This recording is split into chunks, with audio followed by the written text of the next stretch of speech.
All right, what's going on, guys? Farzin Masugian here with you for another edition of the Red Friday live chat exclusively on Facebook and YouTube. So thank you guys for spending part of your Friday night with me. It is Red Friday, and we are less than 48 hours away from Chiefs Bills, the main event of the divisional round games this weekend. I'm excited. I really am. Everyone's looking forward to this one, whether you're a Chiefs fan, a Bills fan, or if you have no rooting interest in these two teams. Everybody's looking forward to this game Sunday night. Sunday night, late evening, evening, whatever. It just kind of depends on where you are, I guess. But nonetheless, it is the final game of Wild Card Weekend, and rightfully so. I think the NFL knew. Even before they found out it was going to be the Bills, they figured it would be the Bills, and they said, we have to make this the final game of the weekend. And, you know, if the NFL got it wrong on who they thought was going to win, then they would just deal with it, and that would be that. But no, they were pretty confident it'd be the Bills. I said it was going to be the Bills. Didn't think that Pittsburgh really had much of a chance, and here we are. We are getting ready for Chiefs Bills on Sunday. So as I'm sure you guys have heard already, the big news from the Buffalo Bills, as far as their injuries go, it has been confirmed, and the Bills did announce this, but Gabe Davis will not be playing on Sunday, and that is huge. And I know I saw some reactions from Bills fans saying, well, it's not that big of a deal. He hasn't been much of a factor for us lately. I mean, he hasn't played in a few weeks, really, but Stephon Diggs has not been the best this year. Yeah, he got off to a really great start. I think he had 5 100-yard receiving games in the first 6 weeks. And since then, he hasn't really been the same. And Gabe Davis has kind of stepped up in his spot after week 6. But he's not going to. And plus, he's had some notable games against Kansas City. I think he had 3 catches for 70-some yards and a touchdown last year in the regular season, and everyone remembers a 13-second game, but a lot of people forget Gabe Davis broke the NFL record for touchdown catches in a playoff game with 4. A lot of people forget it was Gabe Davis who had that kind of game that day, and he's just been really good against the Chiefs overall in general. Taylor Rapp, one of the safeties who they keep pretty active in rotation, he's going to be out. Christian Benford's not going to play in this one. Balin Spector is not going to play. Stephon Diggs was limited in practice, but then he was removed from the injury report, so he is obviously a full go. And then you look at Terrell Bernard, who did not practice today, but has not been ruled out yet. So that is something to be aware of. But man, Buffalo is banged up in so many areas, just across the board, especially on the defensive side of the ball. And I think if you're the Chiefs, you've got to.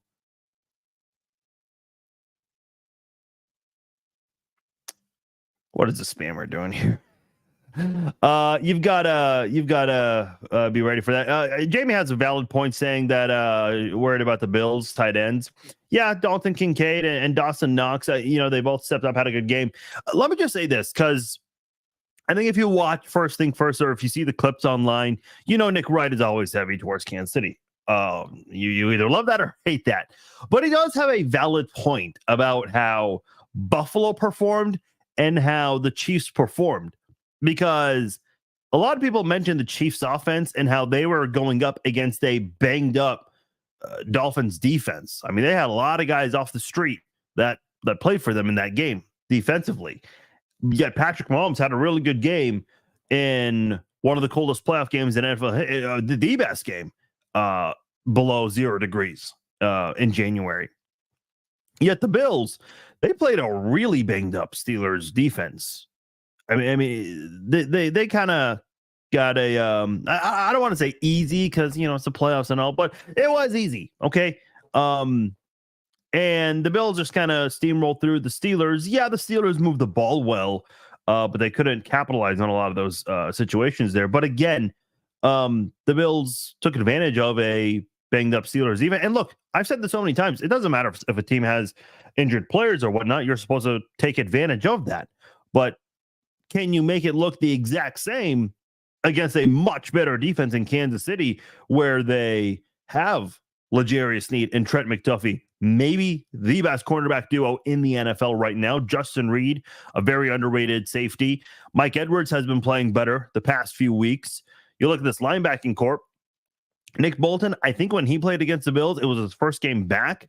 Still wasn't 100%. And look, no one is in January, trying to fight for a spot in February. But guess who was not there? Drew Tranquil. And I think having both of your anchors on this defense going to be key. Very key. Would not shock me if you see even a couple of plays where they're both on the field at the same time, because you know how much Josh Allen loves to take off and run with the football. Willie Gay, I think he's done a good job with his defensive coverage at times, trying to lock down quarterbacks from trying to take off and go for a big run there. So, and Bolton does a great job of that. Tranquil does a good job of that. And then you look at the defense. And I said this earlier this week on the podcast, and I said it yesterday on social media.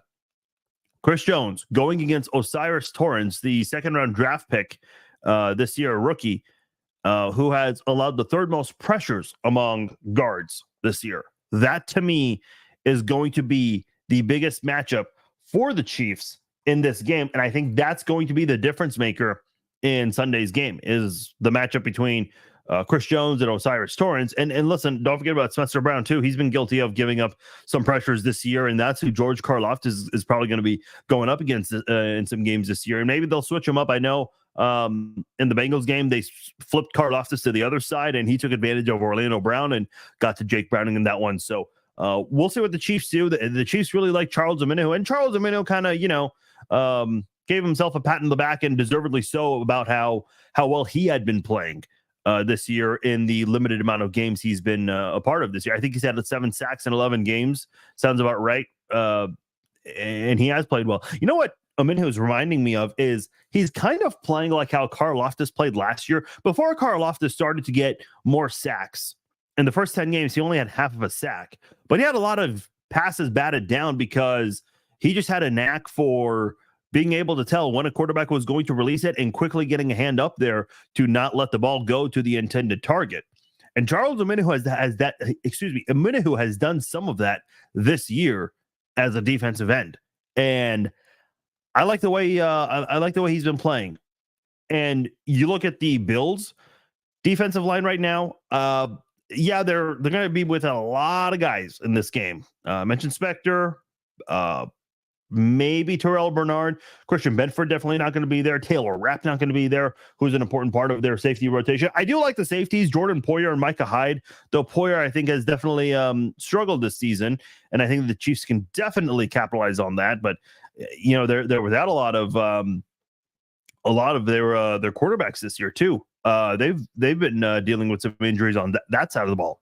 So I like this game for Rashee Rice, but the one thing I do fear with Buffalo's defense is that defensive line. I think both defensive lines for Kansas City are going to be key in this game. I mentioned the Chiefs defensive line. If you want to look at the Bills defensive line, Floyd Leonard, Greg Rousseau, 2 good defensive ends. And let me just say this. I don't think anyone on this Bills defense is like top tier, all pro level, but they've got a lot of second tier guys, a lot of them, even the guys that are second stringers, like an AJ Epinesa. Ed Oliver, a very good defensive tackle. Von Miller and Shaq Lawson. I know Shaq Lawson, his career has not panned out the way anyone wanted it to, especially the last couple of years hasn't played as well. But, seasoned veteran, former first-round pick. You never know what he could be capable of. Von Miller, no, this has not been the year anyone wanted Von Miller to have. But if any fan base knows not to take Von Miller lightly, it's definitely Chiefs fans. Chiefs fans know what Von Miller is capable of, especially during his long tenure in the Super Bowl. Obviously, he won a Super Bowl MVP with the Denver Broncos. So this is obviously a guy, I think that the team might lean on a little bit for some veteran help in a big playoff game like this. So that entire defensive line for Buffalo, very stout defense for sure. But if the Chiefs can find a way to and specifically with the offensive line, to be the better group, I like Kansas City's chances to score 27 points on the road. I said 27-24 Kansas City would win. There are some people that think it's going to be a low-scoring game, that both teams will be below the 20s. I don't know about that. I think both quarterbacks are too good to let that happen. I just think at the end of the day, whichever team can get the better pass protection, I think that will be the difference maker. And I think Kansas City can be better about that. Are there concerns with the offensive tackles? Yes. Just like how there might be some concerns with the right side of Buffalo's offensive line with Spencer Brown and Osiris Torrance. That, and by the way, Mitch Morse, who, again, phenomenal career in Kansas City. I hated that he left. And I know a lot of Mizzou fans were upset that he left because he was drafted as a tackle coming out of Mizzou, and the Chiefs converted him to center. But Mitch Morse didn't really play the best game against the Steelers. He allowed 4 pressures from the middle. Osiris Torrance allowed 4 pressures also from that interior offensive line. So those two guys together as interior offensive linemen, the center and the right guard, allowed 8 combined pressures. And again, you know, we want to talk about the Steelers and their defense. Well, they had a banged up defense. So that's the thing. Here's my thing. Because for the Chiefs, the biggest difference for Buffalo coming into this game, they're playing a Chiefs defense that is very, very good. The Steelers defense, again, I know they were banged up, and the product on the field you saw from the Steelers, and this has kind of been the case with the Steelers this year. Man, how many missed tackles did you see in that one? With the Josh Allen run, I can't remember which Steelers player it was, but somebody had a wide open lane to Josh Allen to sack him. Allen barely moves, and the defender just misses completely on that touchdown pass to Sakir. Minkah Fitzpatrick, who is one of the better safeties in the NFL, in my opinion, just completely whiffed on that tackle, and Sakir just got to go in for the touchdown there. Again, you know, you take advantage of another team's miscues and mishaps, but those are not things you're going to see on Kansas City's defense. You're just not. All right, guys. So that is kind of how I wanted to start off things. For those of you that are just joining us, or if you've been watching for a while, greatly appreciate you guys. Oh, by the way, before I forget, we hit 80,000 followers yesterday. You guys are fucking awesome. Air horns for that. Greatly appreciate it. So I don't really remember like stats and all that stuff. But there is one thing I always just have remembered is how many followers we've had every year for the Super Bowl. Last year, exactly the day of the Super Bowl, we hit 50,000 followers. The year before that, we hit 29,000. So obviously we had a big growth from Super Bowl 56 to Super Bowl 57, and from Super Bowl 57 to Super Bowl 58, which is we're not there yet, a little less than a month away. We're going to have at least 30,000 new followers. Obviously, that number is only going to go up because we still have 3.5-4 weeks left to go. So I greatly appreciate all of you guys. For those of you who've been engaging, whether it's commenting, sharing, watching videos like this, giving any of the content a like or a laughing emoji or whatever you want to give, that all helps this page and the podcast a lot. So thank you guys so much for that. Hit 80K followers yesterday. Obviously, this happened after the podcast, so I did not get a chance to say anything about it on the podcast. So I want to say it now before I forget. So for those of you who are coming in late, well, it's never too late. Please, whatever question you want to ask it, because I'm about to go through all of the comments right now. By the way, if we get like simple comments like "Go Chiefs" or "Chiefs will win," I'm gonna put this aside because as much as I appreciate those, I do want to get to the questions and comments. So any questions, comments you guys have, please. Hit me up. Let me know what you want to know, what's on your mind, all that good stuff. Thanks, Cameron, for the kind words. Going to the game this Sunday. Okay, have fun, man. Cheer loud. It's all those Buffalo fans. Credit to them lining up to shovel snow. I'll give credit to Buffalo fans, man. They did this last year where they were like showing up to players' houses and shoveling the snow from their driveway so they could leave. And a bunch of them showed up today to help shovel snow in the stadium. They did. Some of them were there last week. They did it again today. So, hey, I guess. Yeah, are they paying these guys? Are they giving them anything? I mean, you better be giving these guys jerseys or something. If you're not paying them, you damn well better be giving them like a signed something. Yeah, you know those signed like mini helmets. I mean, those don't cost much. Just get Josh Allen to sign like a couple hundred of them and give them out. That's not going to hurt the team in any way. You know, especially if fans are showing up to do that kind of thing. Let's see. A lot of people excited. Good. All because of the Chiefs are so underrated for being the champs all season long. You know, I mean, yeah, they're the reigning champs, and I think that look, I've always said what's happened in the past doesn't matter too much, but I guess when you get to the postseason, I guess that mentality, that swagger, for lack of a better term, does kind of come back at some point. Because then, you know, if you're the Chiefs, you kind of have to remind yourself, especially with a season like this, where a lot of things have not gone your way at times. I say that like the Chiefs are a 4-13 team or something when they're in the playoffs. They had the number 3 seed. They won the AFC West again for the 8th year in a row. People forget that sometimes. Like the number 3 seed, that's the lowest the Chiefs have had in the Mahomes era. We forget that sometimes, but then you kind of just remind yourself, like, hey, you're the reigning champs. You've had the most wins, the most offensive production the past 4 or 5 years. And even compared to last year, this offense is not that different personnel-wise. You still have 2 questionable tackles, and that's putting it kindly.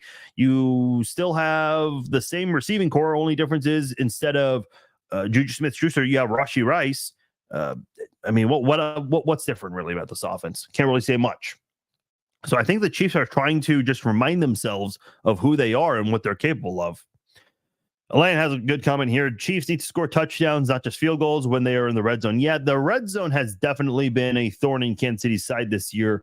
And again, I've said this so many times, the Chiefs don't have issues moving the football. The Chiefs don't have issues doing any of that. It's just the wide open drops, the red zone efficiency or lack of efficiency that has hurt this Chiefs team offensively this year. I remember in that Eagles Monday Night Football game, I mentioned this on the podcast on Wednesday, where Patrick Mahomes wanted to get the ball to Justin Watson, and I think it was Kevin Byard who came away with a great pick when Mahomes did not see him in that little area right there where he wanted to get the ball to Justin Watson. And then Travis Kelce, I can't remember if the Chiefs were in the red zone. I do remember them going for it on 4th down and continuing the drive, but Kelce fumbles right there. Cannot make those kinds of mistakes, especially from your key players there.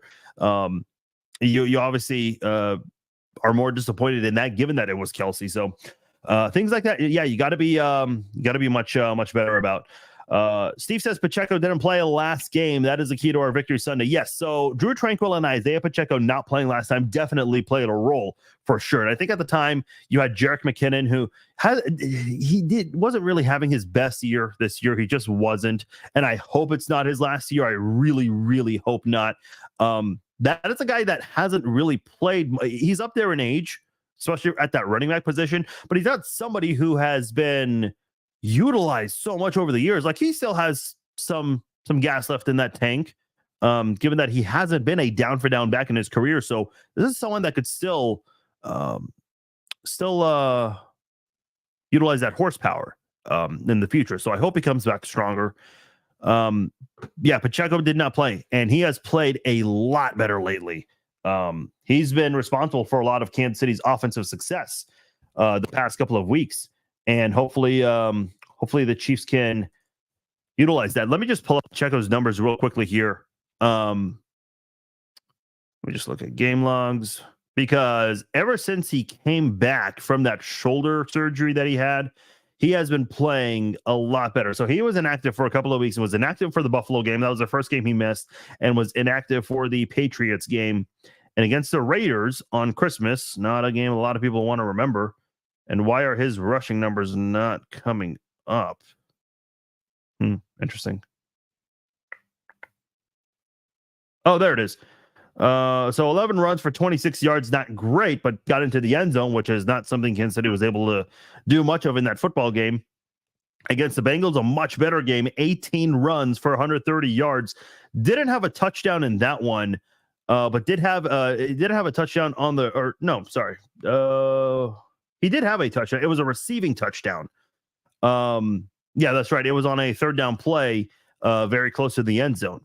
Not a rushing touchdown, but a receiving touchdown. And then in the playoff game against the Miami Dolphins, on a trick play in front of the end zone, does the fake to Mahomes and gets it in there, and that was the final score of that game, and that helped Kansas City pretty much put the final nail in the coffin. 24 runs for 89 yards and a touchdown. He had one catch that went backwards, so he's played a lot better lately for sure.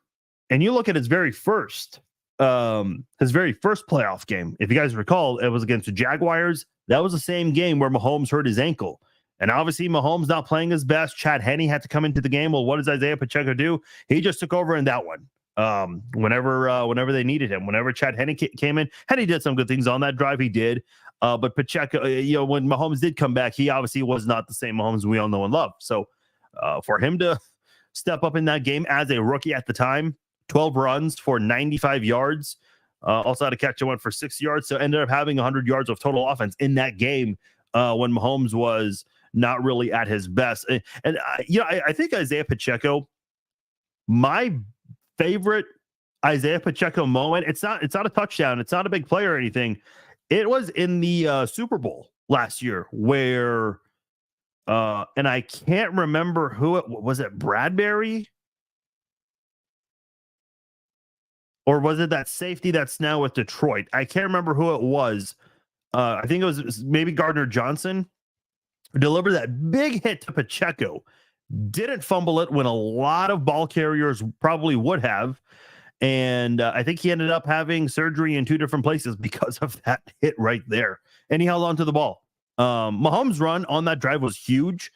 But, man, that carry right there where he held on to the football, that is Isaiah Pacheco's best play as a Chief so far in his 2 seasons with the team. Because if he fumbles that, you don't win that Super Bowl. You just don't. Lewis also kind of piggybacks off what Steve said. Pacheco is going to be key moving the ball and open up opportunities for Travis and Rice. Yeah, listen, I think Rashee Rice is at a point now where he's not just a rookie anymore. I think people are aware of his capabilities. So what are you going to do? Can't double team everybody. You just can't. Look at what Miami did on that first drive when Kansas City got that touchdown pass to Rice. There were 5, and I'm not joking, and I put the picture up there. There were 5 defenders that were zeroed in on Travis Kelce. And by the time Mahomes got rid of the football and threw it to Rice, it was way too late for the Dolphins to make any kind of adjustments to try to prevent him from getting to the end zone.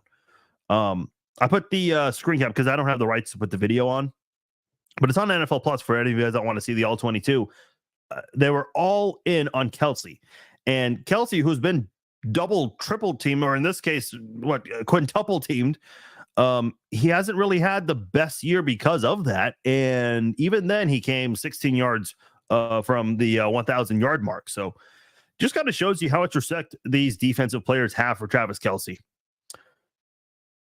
David says we got to pressure Josh Allen. Yes, 100%. And I'll say this too, because going into that Dolphins game, I spent a lot of time talking about how the Chiefs love to use their defensive backs for blitzes. They didn't do much of that in the Tua game, the Dolphins game, and they didn't have to, because other than that one play to Tyreek Hill that Trent McDuffie just was beat on. And by the way, he made up for it as the game went on. That's all Miami did offensively. So you didn't need to do the things that you normally do on defense. So I think that was good to see. By the way, people like to talk about the Chiefs offense and how many red zone stalls they had. And I also brought up, against the Dolphins, I'm sorry, not the Dolphins, the Steelers defense, which was banged up. The Bills, they scored 24 points in the first half, or 21. I can't remember. Yeah, I think it was 21 points. And they only scored 10 in the second half. Albeit there was a blocked field goal and a missed field goal, but still, you only ended up with 10 points. I think both the Chiefs and the Bills, and I don't like this, I don't agree with this idea, but I'm convinced that both Andy Reid and Sean McDermott wanted to hold back a little bit because they did not want to put certain things on film. And I get it in a way, because you have to play this non-division conference rival of yours in a huge playoff game that everyone knows what's at stake here. Obviously a spot in the AFC title game, the Final Four. And yeah, I think Buffalo, even though, yeah, they beat the Chiefs this year, they keep beating them in the regular season, but we all know when it counts the most, it's the playoffs. And from every national TV and radio station you listen to, everybody keeps mentioning that, yeah, maybe the Bills will win. Maybe the Bills are the better team, and there are some people out there picking the Bills, and that's fine. But everyone just makes a note of the fact that this is a Chiefs team that the Bills have not beaten in the playoffs. Listen, a lot of people are making a huge deal about Mahomes and how this is his first road playoff game. But when you listen to the press conferences this week, when Andy Reid was asked about it, when when Mahomes was asked about it, it's almost like they did not give a shit. It's like it was almost like a surprise to them. I mean, obviously they know they're on the road, but they're just kind of like, listen, maybe this is a PR move, like advice from their PR staff members that, hey, you're going to be asked about this, say this, this, and this. Maybe they did that, and that's fine. But the Chiefs just kind of just shrugged it off like, yeah, we're on the road. So what? We have played in road games before. The only thing that's so different about this is that this one is in January, and we've never done a road game in January. So the Chiefs are really, in terms of talking to the media, this is not a big deal to them. I think one of the questions, and this was a good question, I'm not laughing at the question, but somebody asked Andy Reid if he had to have a conversation with Mahomes about his first road playoff game. And Andy Reid does this whenever he gets a question that you can tell he's not really the biggest fan of. He just kind of stays silent for like 2 seconds. He's like, no, we didn't talk about that. That's not even a thing we discussed. So now, whether you believe that or not, that's up to you. But the Chiefs are not showing any signs whatsoever that the Chiefs are actually looking forward to going to Buffalo. Mahomes is like, yeah, we get to play in a hostile environment. Kelce was asked about fans throwing snowballs in the end zone to opposing players, which they have been doing in recent memory. And Travis Kelce's like, yeah, in Cleveland, they throw beer bottles at you. Like, he doesn't give a damn, which I think is great. Yeah, Bud was mentioning the defense. Yeah, that's going to be key for sure. Travis Kelce should have a huge game against those linebackers. I think so, Jamie. I know Travis Kelce has not had a monster game in recent memory. It's been a very long time since Travis Kelce last scored a touchdown too. And I'll look that up quickly, but I do feel like if you're the Chiefs, you have to you've got to go to Kelce a lot in this one, especially with a big divisional game, or not divisional game, divisional round game against a team that you're just so familiar with recently, that this is a game where you want to get Travis Kelce far more involved. Looking at his last few games, his last touchdown was in week 10 against the Eagles. Okay, I don't remember that one. I got to be honest. Yeah, he had 91 yards in the Raiders game in Vegas. He had 81 against the Packers, all 5 catches. It's actually not bad. 10 for 83 against Buffalo. Oh, no, I'm sorry. I'm looking at the targets. 6 for 83 against Philadelphia. 7 for 44 against the Raiders. 6 for 91. 4 for 81 against the Packers. 6 catches for 83 yards. There were 4 other times where Mahomes and Kelce could not connect. By the way, in this game, if Mahomes and Kelce connect for a touchdown, they will tie the NFL record for most touchdown pass connected on. They would be tying Tom Brady and Gronk. And again, I know with Travis Kelce this year, his numbers just aren't there. They're not as good as they usually are, but still had a good year considering he's been getting a lot of attention from defenses. And obviously people talk about the whole Taylor Swift thing far more with Kelce nowadays. You got to remember something, because I think people have forgotten about this. In NFL history, who is number one in postseason? And just, I'm talking not in a single game. I'm talking in a postseason like career. Who has the most catches, yards, touchdown catches, and 100-yard receiving games? All of them are Jerry Rice. Who is number 2 in all of those categories?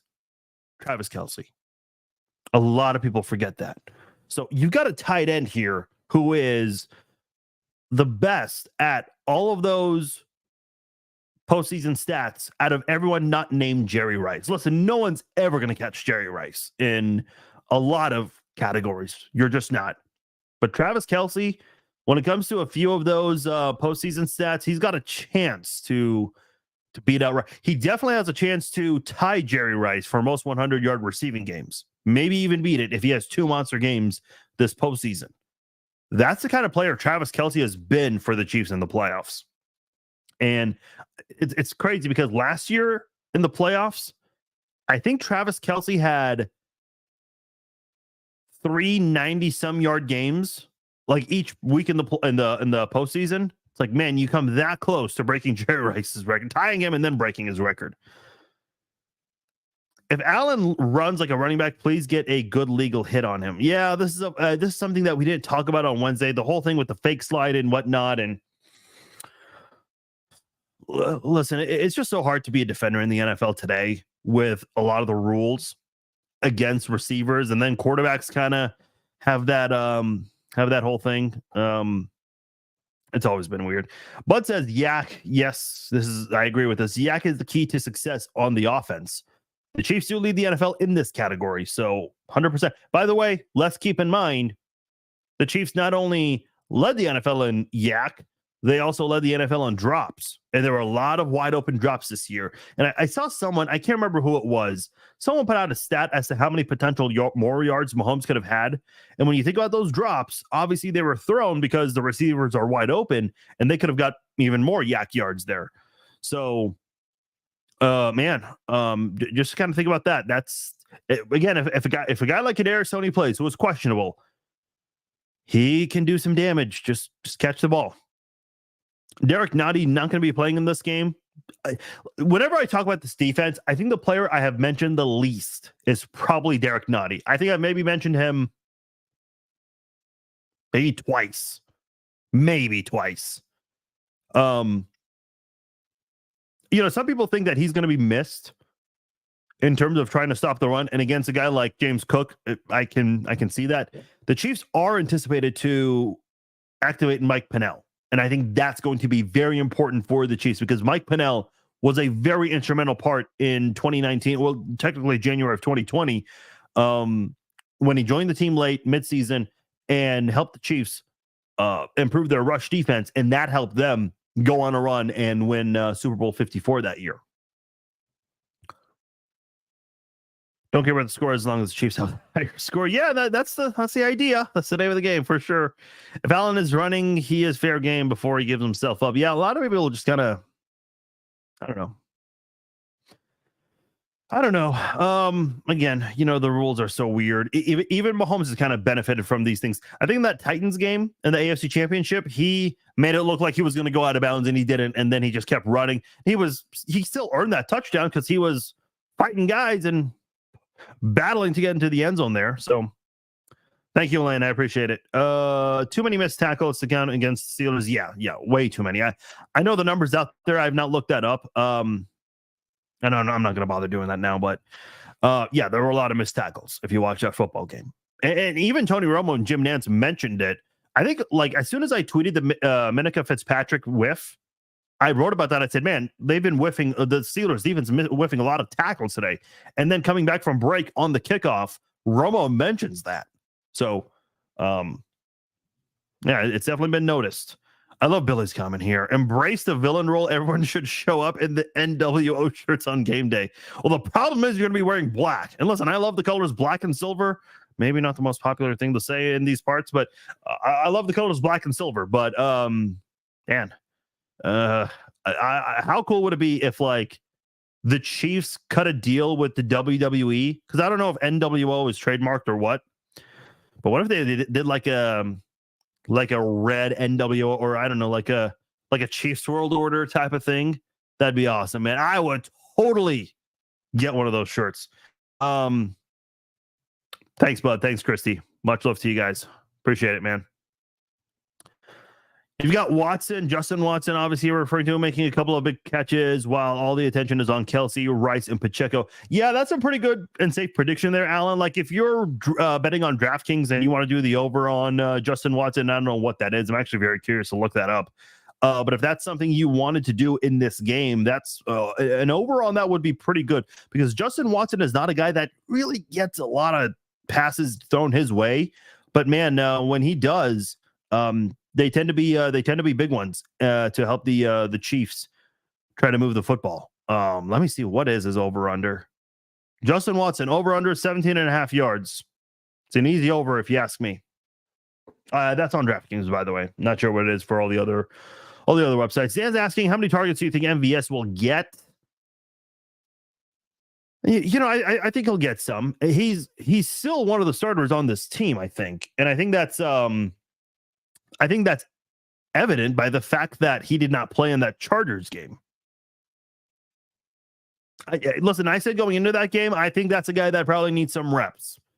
I'm just a fan, though. I'm just a fan. So obviously, you can tell the offense, the coaching staff, they feel much highly about him than any of us probably do. And look, what you got to use. It cannot just be Kelsey, Rice, and Pacheco. You can't just use three guys. So, what a story would it be if MVS comes through and has like a 5-6 catch game for 80, 90, 100 yards. And to answer your question, Dan, I think he'll get at least 5. I'll put that number there. Yeah, what a story that would be if he has a game like that to make up for his woes this year. Cost the Chiefs a touchdown in that Eagles game against the Bengals, had a wide open opportunity. Didn't do it though. So it drives me nuts that defenders are too slow to go after quarterbacks. I agree with you, Teresa, and I think they do it because, like, first of all, they don't want to get flagged. They don't want to cost their team yardage, potentially the game, especially if it's like late in the game and a potential game-winning drive. And then on top of that, they might be afraid of like getting fined or suspended. And it just sucks for defenders, man. It just does. Don't understand why sports media is writing the Chiefs off. I understand the Bills are at home, but beating the Steelers in the playoffs wasn't impressive. Listen, I agree with you, Lewis. I don't think it was impressive either. Just like how I really don't think the Chiefs win over the Dolphins was wildly impressive, because I've said many times that the Dolphins were banged up. And I've also said the same thing about the Steelers, but people seem to be more focused on the Chiefs playing a banged up Dolphins team than the Bills playing against a beat up Steelers team. So I don't know, man. I don't know. Hey, listen, I know Nick Wright, he's obviously biased and all, but he has a valid point bringing that up 100%. Thanks, Eddie. Yeah, I think the Swifties definitely had a hand in that, and I'm okay with that. You say BS on Diggs being hurt? Yeah, maybe. I can't remember who. Somebody on ESPN radio was saying that this is their chance to maybe pull a Bill Belichick and do what they've done for so many years with Brady, putting him on the injury report. Because it's not like you can. I mean, what's the NFL going to do? What's Roger Goodell going to do? Fact check you and start doing evaluations on the players himself like he's a team doctor? No. $20 an hour is what it is, Mario. Okay, good to know. Good to know. This is a good question from Philip. Is the red zone scoring on Nagy?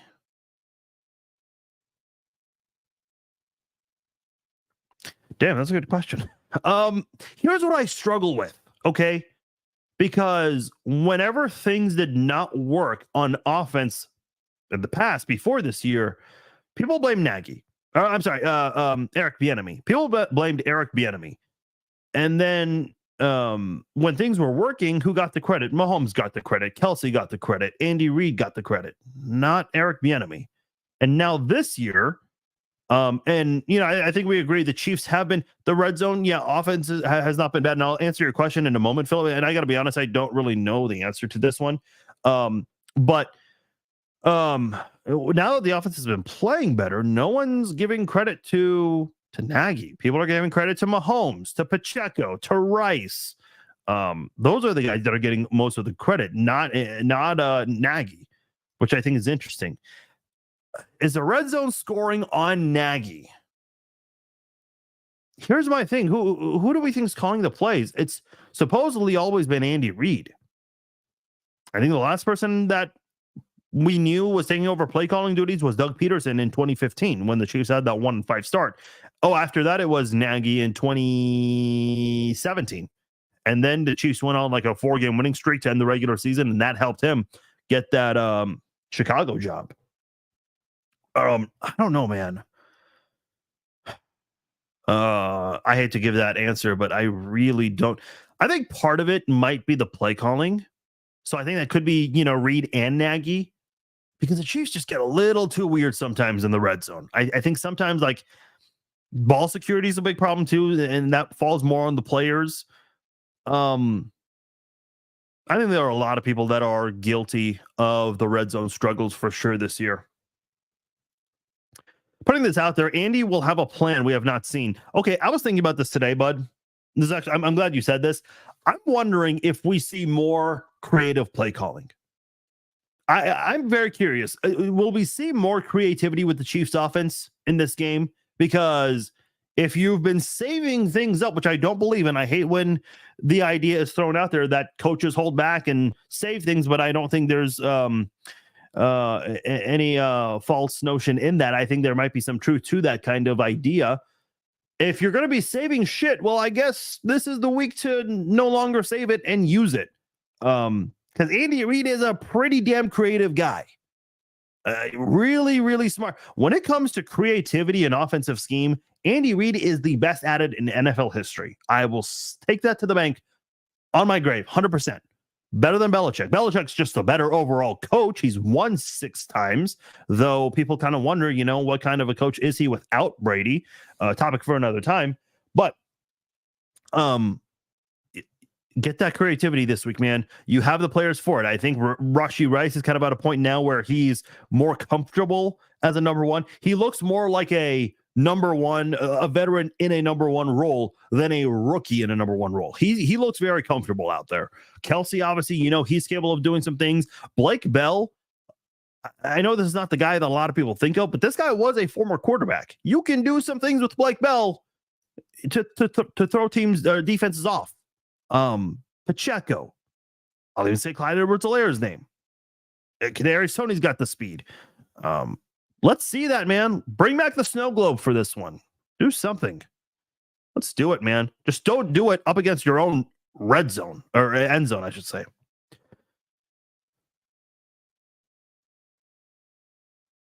Saw Chiefs fan in the West Coast, right on. Do the tomahawk chop in the store. You and that other person make it look weird for everyone else in the store.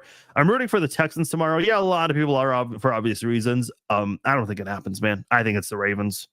I like Houston's story. I really do. It's a tremendous one. CJ Stroud. I've given CJ Stroud a lot of credit this year, but I do think it comes to an end. This week. Do you think Tony will play? Your guess is as good as mine on that one. And will they try the trick play against the Bills again?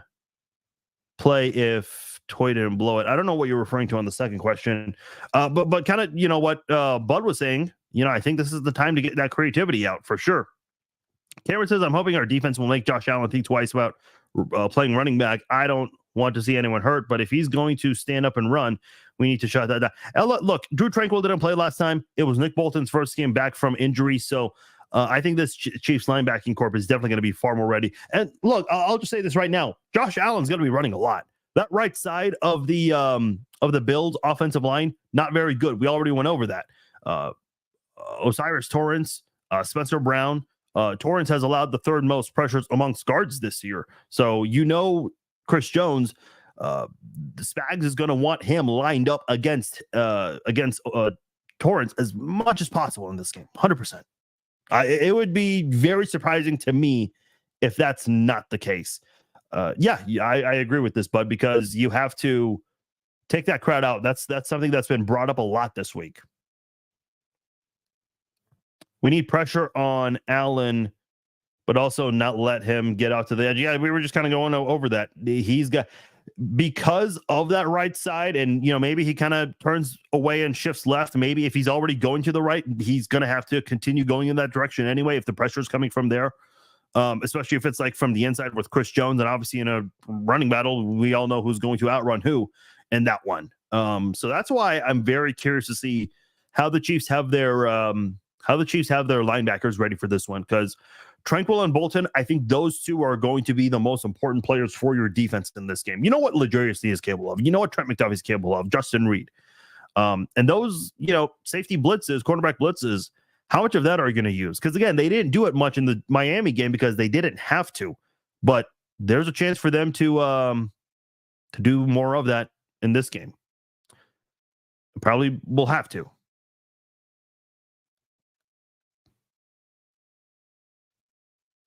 Yeah, got to get to him. I think it was sacked 3 times last game too. It was Omenihu, Karlaftis, and I can't remember the third one. It was a defensive back. Might have been McDuffie. But neither here nor there. NBA bets got you sweating. Never too late, Eric. Yeah, you gotta take care of your bets. Kelsey finally breaks the touchdown drive. I think so. Yeah, it's been since week 10, the Eagles game. So if there was a time to do it, this is the week to do it. How much will play be affected by days off for each team? Chiefs, Sunday to Sunday, Bills, Tuesday to Sunday. Yeah, that's a really good point, Teresa. I know so many people bring this up for like Thursday night football games. I think Ryan Lilja, I remember he brought this up on 610 once, how if the Chiefs play a 12 o'clock game and they're done, but then like maybe a team they're playing like Denver or Vegas is playing a 3:25 kickoff game and they have to get ready for a Thursday game. That's something they try to be hopeful about. I don't know how much that plays a role because it's both teams that have to deal with the short week.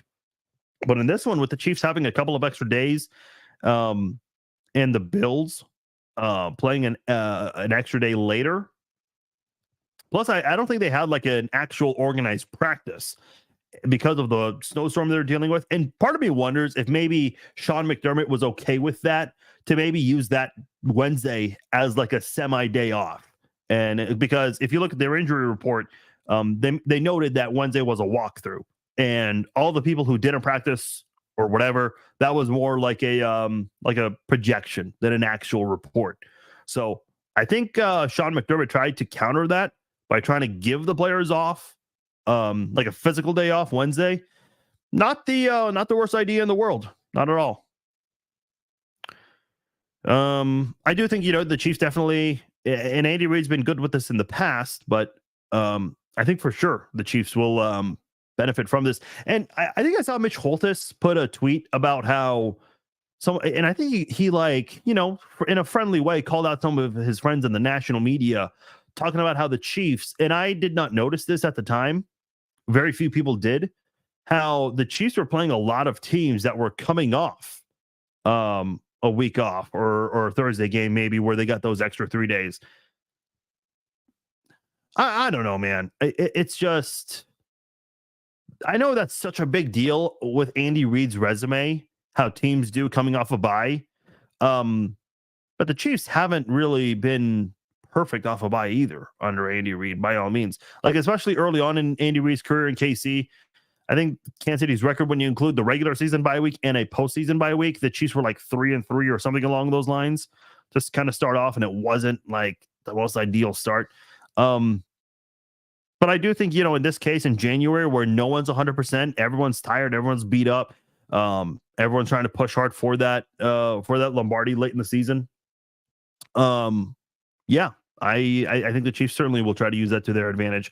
Let's open the presence there. Winning this is a huge game. The Chiefs have the experience in the playoffs. We have Mahomes and Kelsey and Big Red. Let's enjoy the ride, and let's also root for Houston so we can host the AFC Championship game. Call me crazy. I'd love to host the AFC Championship game, but I kind of want to. I'd rather play Baltimore. Let's go beat the number 1 seed. Let's just do it. Why not? Go out there and do it. Like the Nike slogan, do it. They are saying this is not a good year for the KC Chiefs. This is the Bills' chance. If the Bills don't win, sports commentators will be all over them. This is a good point. Yeah, this is maybe Buffalo's best year, and this is Kansas City's worst since Mahomes and Allen have had their rivalry. And yeah, I'm telling you right now, if the Bills don't do this, McDermott's gone, first of all. It's like you can't just keep falling short when you have all these great seasons. And I know this has been far from a great season with the Bills, but given how slow they started and the surge they went on, because what's the saying? It's not about how you start, it's about how you finish. And they finished the regular season on a very high note, leapfrogged a lot of teams to go from potentially missing the playoffs to getting a playoff spot and getting the number 2 seed all in the same day. Excuse me. So I think this is one of those situations where, yeah, I think there's a lot of pressure on Sean McDermott, 100%. I think there's some pressure on Josh Allen too. And listen, let's just say in the rare event the Chiefs lose this game, what does that mean for Patrick Mahomes? It just means this is his worst year as a Chief. Well, when you say worst year, let's describe it in detail. A divisional round playoff loss in your 6 years as a starter would be your worst year. Yeah, I think a lot of people would like that. And listen, Brady's obviously had more rings. Don't get me wrong. That's more important. But Brady did miss the playoffs at one point. Now, again, I don't think that matters too much in the long run because the Patriots had that 18-year dominance, missing the playoffs just, twice with Brady in 18 years? But my point is, when you look at Mahomes in his career right now, I mean, he's never missed the playoffs. The Chiefs have always won a playoff game with him, at least one playoff game. And they always make a run. Always make a run.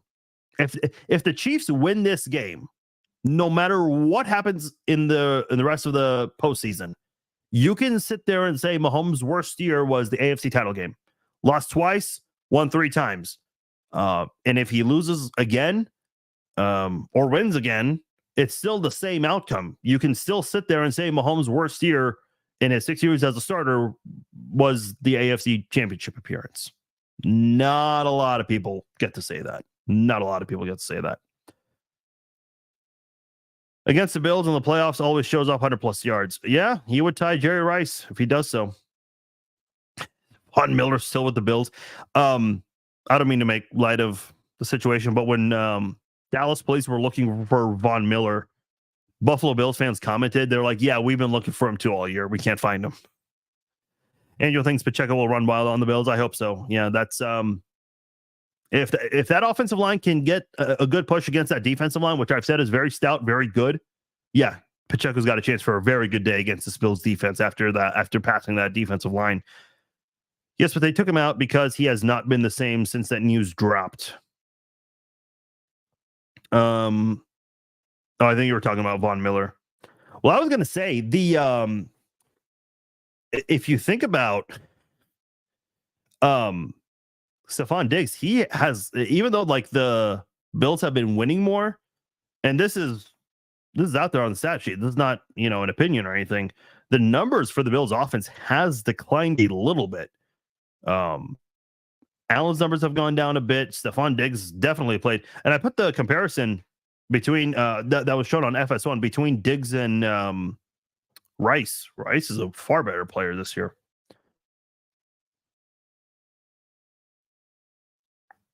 Secondary is solid. It's so solid. I know we will see picks off. I think so. Definitely. I think you'll see at least 2 turnovers in this game. Don't forget the corners are going to shut down the big tight end, and Diggs. Snead is going to hurt one of them. Yeah, and I think with Gabe Davis, I know Bills fans, I mentioned this at the beginning of the live stream. Bills fans are, they're not really beat up over the whole Gabe Davis thing, but he's had his best games against the Chiefs. And Stephon Diggs, say whatever you want about him being removed from the injury report. He's been limited in practice this week.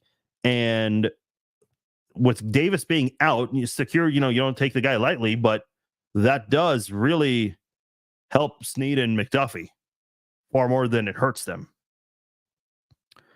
Yes, Jamar, we have talked about the Bills tight ends earlier with Dawson Knox and Kincaid.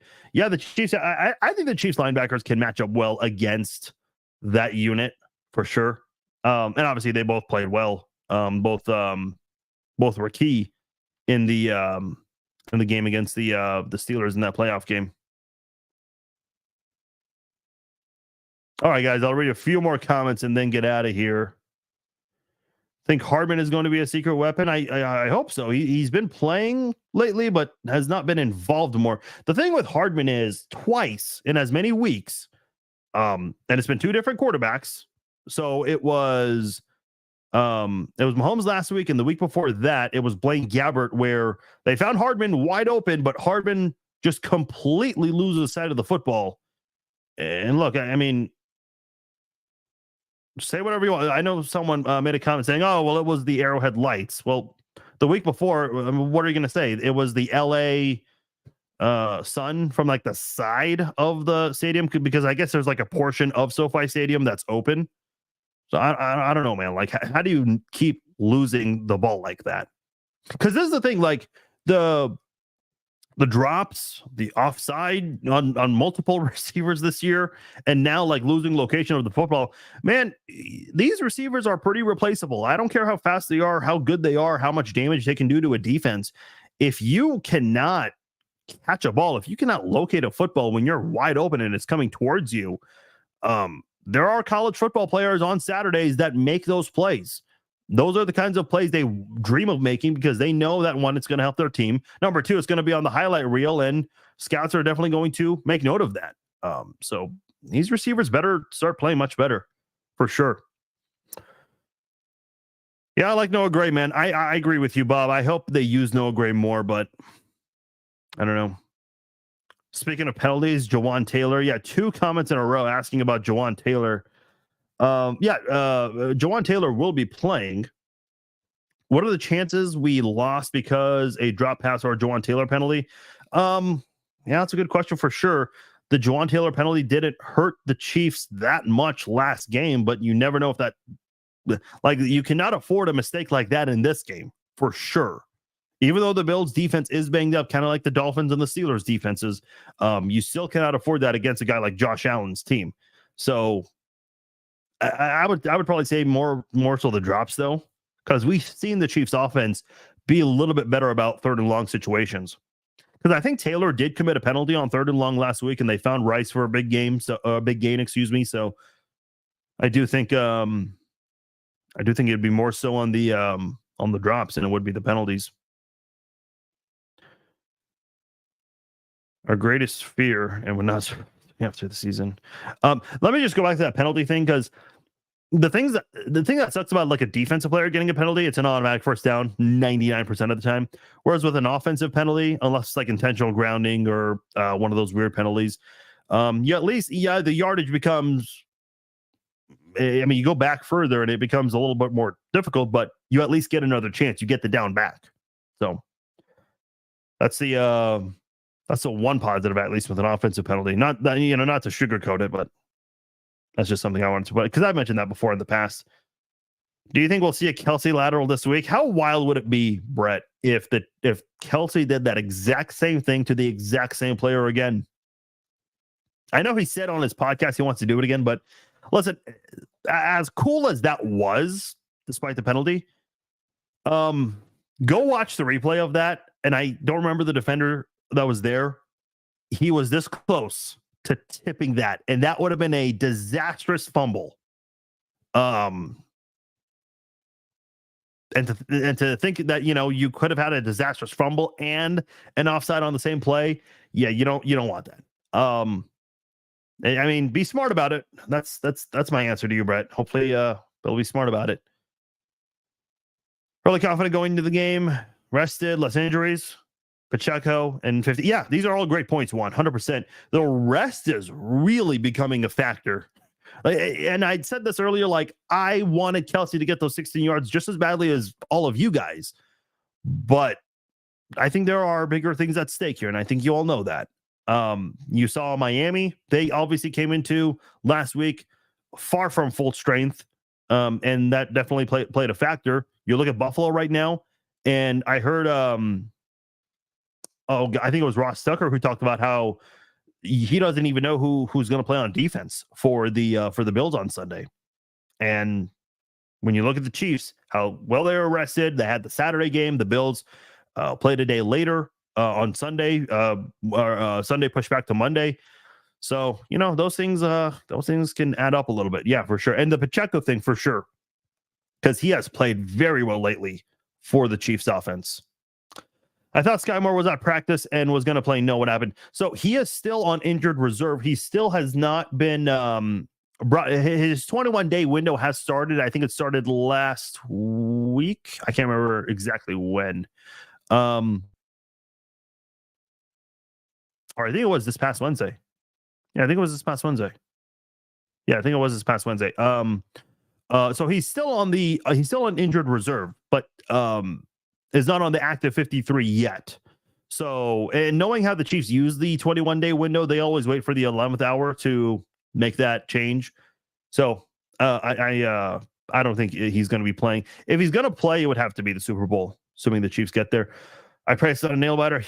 Heart can't take that stress.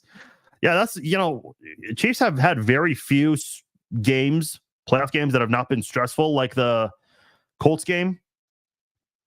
Yeah, imagine that. A Chiefs-Colts game that's not stressful. Never thought we'd be saying that in Chiefs history. And then, what was the other one? Oh, yeah, this is past week with the Dolphins. Also, the Steelers game. That was that. And I'm talking just in the Mahomes era. If we win this game, I consider it to be a successful season considering everything. I actually agree with this, and I'll get to that in a second in a moment. Of course, the Super Bowl is the goal, but with everything going on, winning would be a great accomplishment. Yeah. I don't like moral victories won, and I know that's not what you're trying to put. Well, you kind of are 50-50 on that whole thing. But I do agree with you. Like, if the Chiefs make it to the Final Four of the NFL this year, okay, if they make it to Championship Sunday, I think that would be considered a good season. I would not use the word successful because the standard is still Super Bowl or bust with this team. But given what you just said, given how things have gone this year, if the Chiefs get to the Final Four, yeah, I think you can look at this and say, man, look at the Chiefs. They beat the Dolphins, a high-powered offensive team that they shut down for the second time this season. And also you look at the fact that their wide receivers have not been good this year outside of Rice. So yeah, I definitely think this would be, you could lose the AFC title game and yeah, it would suck. But I think after a few days, you can look back and say, okay, given the offensive woes, can't really beat yourself up too much about it. Don't get me wrong. I still think, the standard is Super Bowl or bust, but I agree with you that if the Chiefs season ends next week rather than this week, you can feel good about it going into next season, given that you had all these issues on offense and you still were one of the last 4 teams in the NFL. I agree with that notion for sure. Steve, let's do it, man. Air horns for that. How many teams are trying to get to the Super Bowl? Us losing a game and not going to the Super Bowl will not hurt us. We have a streak going. It's not like other teams. Coach Andy and Mahomes is not going anywhere. I would love for them to win, but if not, there's always next season. Yeah, I think ultimately, like, you don't know. Kelsey says he's going to keep playing, but you just don't know. You just don't know how many good years he has left. Andy Reid, yeah, I know he shut down the retirement reports, but he has to be thinking about that.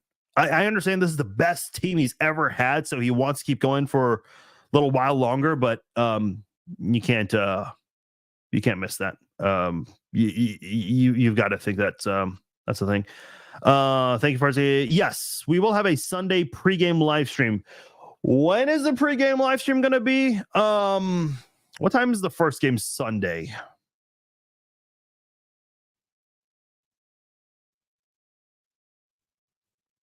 $2:00. That's what I figured.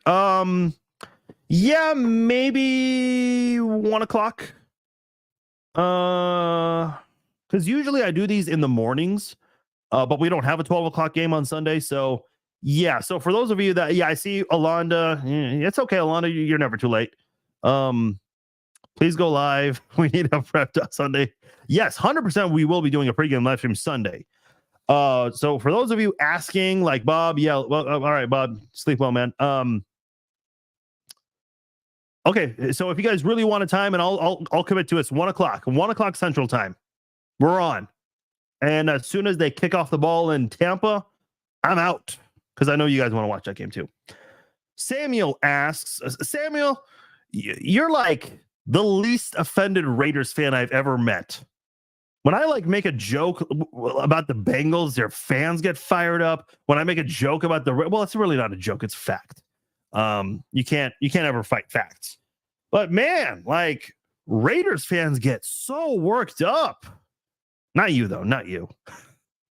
Samuel knows that if I'm firing shots at Raiders fans, he's not in that category. But to your question, who advances to conference championships? I say all the home teams except for the Bills. Those are my picks. I just think Baltimore is going to be too much for the Texans. I know you guys don't want to hear that. I think the Lions are going to continue to do what they've been doing. I know a lot of people really like the Packers and Jordan Love coming off that game last week, and I think he played a great game.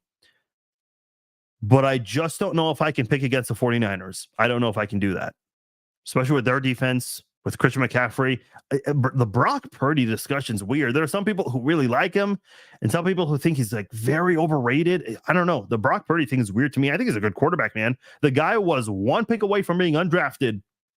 And considering that, what else can you ask from a guy that was one pick away from being undrafted, from a mystery relevant? So I'm going with all the home teams except for Buffalo. Everyone have a good weekend. Yeah, I think some people are starting to dip out. I think I need to start doing that as well.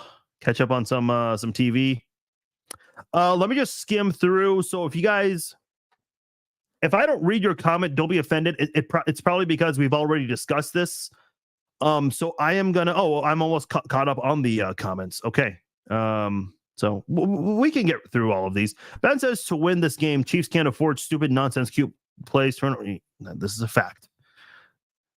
You're essentially saying, Ben, that they've got to stick to the fundamentals. And yeah, you're right. No turnovers. And I think that the Chiefs did a good job of that last week. The penalties, okay, there was a little bit of that more so with the Juwan thing. Dropped passes. Kelsey was more guilty of that than anyone else. Still scored 26 points in the cold. And it's going to be cold again, not as cold. I remember KCTV5 once wrote not ass cold, as in two S's. I just remember that. I don't know why. But one of those funny TV bloopers, live TV news bloopers. Yeah, though, I mean, you're right, man. You got to do all those things. You have to play your best game of the season this week. 100%. And I think the Chiefs offense has been playing better. I know a lot of people keep talking about, you can't score just field goals. Yeah, I agree. But let's look before week 17. What was the narrative with the Chiefs offense? They can't score. Well, now they get points on the board, more points on the board. You can't survive on just field goals. Well, they're gradually improving lately. And this is the time to be doing it late in the season. And in the playoffs. So I'm good with it. I'm obviously not counting the Chargers game, man. Those were a bunch of backups playing there. Yeah, for those of you that are saying goodbye to you guys. Good night. Enjoy the rest of your Red Friday. Chris says need Gay and Bolton to keep Josh Allen from running around all game. I agree with that. And I would add Drew Tranquil to that list of guys. Jones pressure, speed, shutdown, dig. Yeah. Chris Jones is going up against Osiris Torrance, and that right there is going to be the big difference maker in this game. 1,000%. Only if they are in the lead in the fourth quarter by 3 to, I don't know what this, I think by the way, it doesn't show who you guys are replying to if you guys are replying to someone. So if you guys are talking to each other, which is cool. I love when my followers interact with one another, but it doesn't show that on my screen, which I don't know why. How does that technology happen? Yeah, they did. They shot those rumors down, but listen, what are they going to say? Yeah, we're retiring. Of course not. I can believe Kelsey about wanting to continue. But I will say, with the injury comment he made several weeks ago in that interview with the Wall Street Journal magazine, I kind of question how many years he has left, how many good years he has left.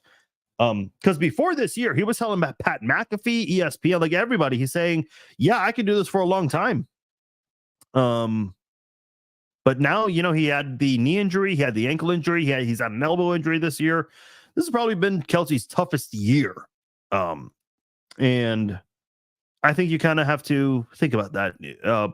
Andy Reid, I'm kind of 50-50 if this happens, but I will say every year we get these reports that he's going to retire, and look where we are. We're still here. What about Texan fans? Can we pull this out? Are you a Texans fan, Amanda? Your last name is Houston. Not that it has to do with whether you're a Texan fan or not. I think the Texans can do it. Will they do it? I just don't know if Baltimore. I think Baltimore's too much. I will say this: the difference maker will be that Texans defense, and DeMeco Ryans has done a fantastic job with the Texans. Let me just say this: I think DeMeco Ryans is having a Coach of the Year type of season, but here's the problem: there are two guys that I would put ahead of him for that. Like, if I had a vote, my first vote would be Dan Campbell. That was my preseason pick, so I'm just going to stick with it, and I think a lot of people are as well because of the turnaround story Detroit's had right now.